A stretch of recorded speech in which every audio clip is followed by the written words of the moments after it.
Hello friends, welcome to A to Z English classes. This is JS Kundan Singhania.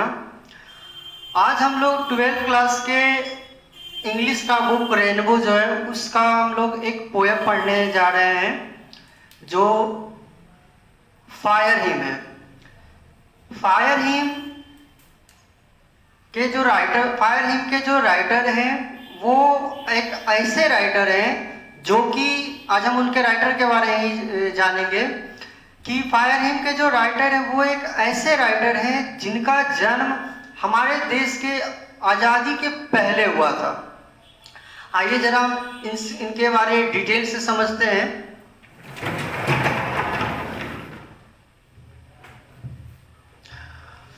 Fire him, ध्यान से देखेंगे इसको, fire him, HYMN, इसको him पढ़ते हैं। फायर हिम, हिम का मतलब होता है गीत या भजन। किस हिम का मतलब गीत या भजन, तो किसका गीत या भजन? तो फायर का गीत या भजन, यानी कि आग का गीत। यानी ये आग का गीत, ये भजन या भजन, ये क्या चीज है? मतलब इसका क्या हुआ?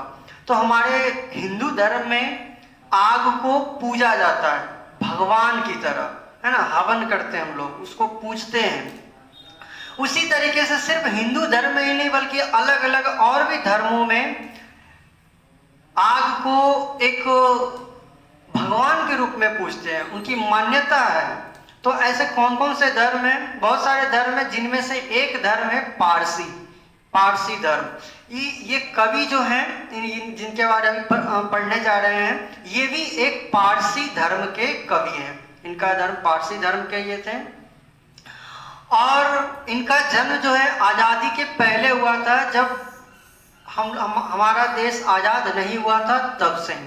इसके बारे में जरा आप डिटेल से समझते हैं कि फायर हिम के जो राइटर हैं वो है केकी एंड दारूवाला। इनका नाम है केकी एंड दारूवाला। बी से होता है बर्थ, यानी जन्म। इनका जन्म हुआ था 1937 में, यानी कि 1937 ईस्वी में, यानी हमारे देश के आज़ाद होने से पहले। उस समय पाकिस्तान भारत सब एक ही था। उस समय पाकिस्तान नाम का कोई चीज़ नहीं था, सिर्फ भारत, है ना। भारत पूरे हिंदुस्तान के नाम से हम जानते थे। इनका पूरा नाम जो है वो है केकी नसरवानजी। देखिए इंग्लिश में और हिंदी में बोल सकते हैं नसरवानजी। तो केकी नसरवानजी दारूवाला इनका पूरा नाम है। He was born in Lahore in 1937 before the partition of India। वह भारत के, पार्टीशन का मतलब होता है विभाजन, तो वह भारत के विभाजन के पहले 1937 ईस्वी में लाहौर में जन्म हुआ था। यानी उनका, यहाँ उनका बोलेंगे, बोल सकते हैं इसको क्या कि उनका जन्म, किनका जन्म? तो केकी एन दारूवाला का जन्म, शॉर्ट फॉर्म में केकी एन दारूवाला। केकी एन दारूवाला का जन्म 1937 ईस्वी में हुआ था। कब? जब भारत का विभाजन भी नहीं हुआ था तब, यानी उसके पहले। कहाँ पे? लाहौर में। और उस समय लाहौर भारत का ही एक अंग था, है ना। तो इसलिए ये एक इंडियन रहे। बाद में, और इनके पिता जो थे एक प्रोफेसर थे। बाद में ये चले आए थे उत्तर प्रदेश, है ना, वहाँ पे फ्री पढ़ाई किए हैं। और आगे जरा समझते हैं, ये एक कवि ही नहीं बल्कि समझते हैं जरा, he is an Indian Parsi poet. वह एक भारतीय पारसी कवि हैं। यहाँ इज लिखा हुआ है, इसका मतलब क्या है कि ये जब बुक में इंक्लूड किया गया था इनका कविता, इनका पोएम, तो उस समय ये जीवित थे। और आज भी लगता है ये जीवित ही हैं, क्योंकि इनका मैं लास्ट इंटरव्यू 2018 यानी 2018 में मैं इनका इंटरव्यू देखा हूँ। तो आई होप कि ये अभी भी जीवित होंगे। अगर जीवित है तो और दीर्घायु हों, ऐसा हम कामना करते हैं। He is an Indian Parsi poet. वह एक भारतीय पारसी कवि हैं। ये पूछा जा सकता है इससे ऑब्जेक्टिव कि ये कवि जो हैं कैसे कवि हैं? तो पारसी पोएट हैं, Indian Parsi poet. And short story writer, और साथ ही साथ ये शॉर्ट स्टोरी के राइटर हैं इन इंग्लिश लैंग्वेज। कौन सी भाषा में? तो अंग्रेजी भाषा में। ये अंग्रेजी भाषा के कवि हैं, यानी इंग्लिश लैंग्वेज में। पूछा जा सकता है क्वेश्चन, कैसे बहुत सारे ऑब्जेक्टिव इतना ही से बन सकता है। कैसे? तो जैसे कि KKN दारूवाला वो कैसे कवि हैं? तो इंडियन पारसी पोएट है। इनका लैंग्वेज क्या था? ये किस भाषा में लिखते थे कविता या कहानी? तो ये लिखते थे इंग्लिश भाषा में। तो इससे हमें एक चीज ये भी पता चला कि ये इंडियन इंग्लिश राइटर है, यानी भारतीय अंग्रेजी भाषा में लिखने वाले कवि हैं।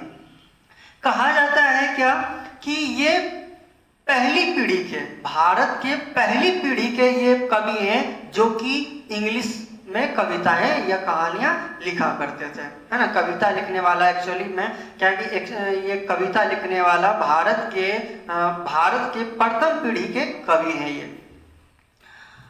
आगे समझते हैं। He is also a former. Farmer का मतलब होता है पूर्व, यहाँ फार्मर नहीं फॉर्मर है। फॉर्मर का मतलब होता है पूर्व। He is also a former Indian police service.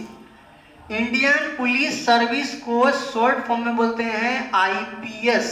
यहाँ वही मैं लिखा हूँ IPS, यानी SP जो होते हैं या उससे बड़े ऑफिसर जो होते हैं। तो he is also a former Indian police service officer. वो कवि तो थे, सिर्फ कवि ही नहीं बल्कि ये एक पूर्व मतलब पहले, है ना, पहले एक इंडियन पुलिस सर्विस ऑफिसर भी थे, यानी IPS ऑफिसर भी ये थे। कवि तो थे और कवि से पहले ये क्या थे? तो इंडियन पुलिस सर्विस यानी IPS ऑफिसर थे ये। और समझते हैं इनके बारे जरा। ही वॉज अवॉर्डेड द साहित्य अकादमी अवार्ड 1984। उन्हें साहित्य अकादमी अवार्ड से सम्मानित किया गया या पुरस्कृत किया गया। कब किया गया था? तो 1984 में।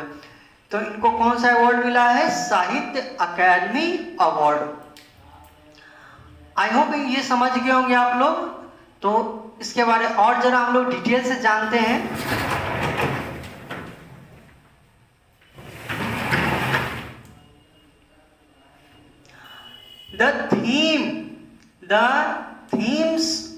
The themes of his poetry are love, death, domination, cynicism, plight of human society and violence।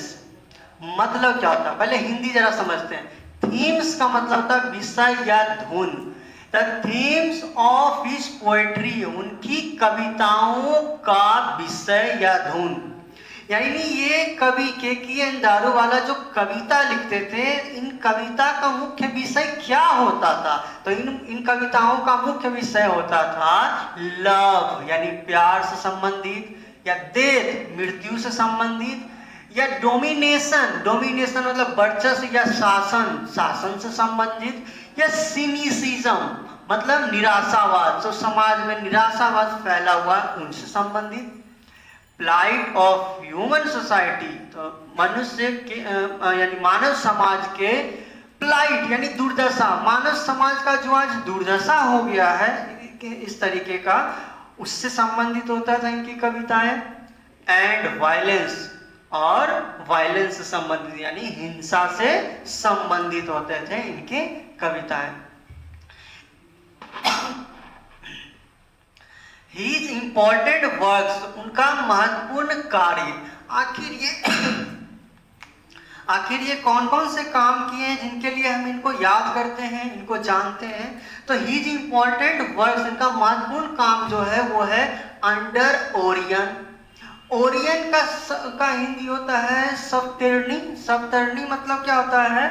ये एक नक्षत्र, आकाशीय ग्रह नक्षत्र जो होता है वो है, इसका मतलब ओरियन का मतलब सप्तर्णी होता है। अंडर ओरियन ये प्रकाशित हुआ था 1970 में, यानी 1970 में। अपैरिशन इन अप्रैल। अपैरिशन का मतलब होता है प्रेत या प्रेतात्मा। ये 1971 में प्रकाशित हुआ था। एंड क्रॉसिंग ऑफ रिवर्स, ये 1976 में प्रकाशित हुआ था। आई होप कि आप लोग इसे अच्छी तरीके से समझ गए होंगे। आज हम लोग फायर हिम के राइटर के बारे में जाने हैं। नेक्स्ट वीडियो में हम इस पोयम का बिल्कुल एक्सप्लेनेशन समझेंगे डिटेल से, हर एक लाइन का। अगर आप इस चैनल पे नए हैं तो इस चैनल को सब्सक्राइब करें, लाइक करें और शेयर करें अपने फ्रेंड्स में। जय हिंद।